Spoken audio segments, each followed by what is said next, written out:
अजितदादा आणि इंदापूर हे नातं केवळ राजकारणाच नव्हतं, तर ते एका ध्येयवेड्या नेतृत्वाचं, आपल्या कर्मभूमीशी असलेलं रक्ताचं नातं होतं.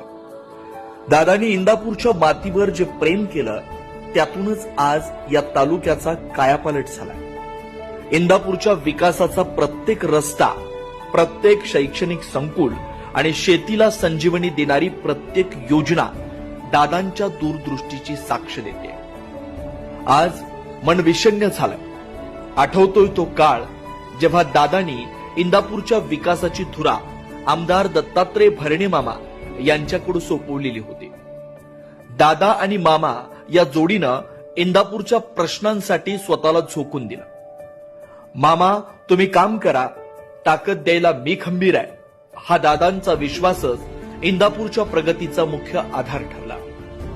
भरणे मामांच्या माध्यमातून दादांनी इंदापूरच्या शेवटच्या माणसापर्यंत विकास पोहोचवला. संपूर्ण महाराष्ट्रात असा प्रशासक होणं नाही जो सकाळी पहाटे 5 वाजल्यापासून कामाचा धडाका लावतो आणि रात्री उशिरापर्यंत कार्यकर्त्याच्या अडीअडचणी सोडवण्यासाठी तत्पर असतो. दादा म्हणजे शिस्तीचा डोंगर, पण त्या डोंगराच्या आत कार्यकर्त्यांसाठी मायेचा पाझर होता.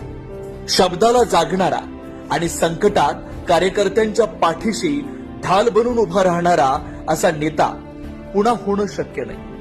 आज आम्ही पोरके झालोय. दादांनी कधीही गटतट किंवा जातीपातीचं राजकारण केलं नाही. फक्त काम आणि विकास हाच त्यांचा मंत्र होता.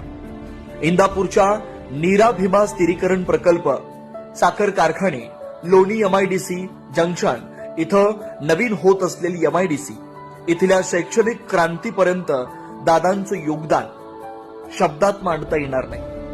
माझ्यासारख्या हजारो कार्यकर्त्यांना शून्यातून विश्व निर्माण करण्याची प्रेरणा देणारा हा विकास पुरुष आज स्मृतींच्या जगात कायमचा विसावला.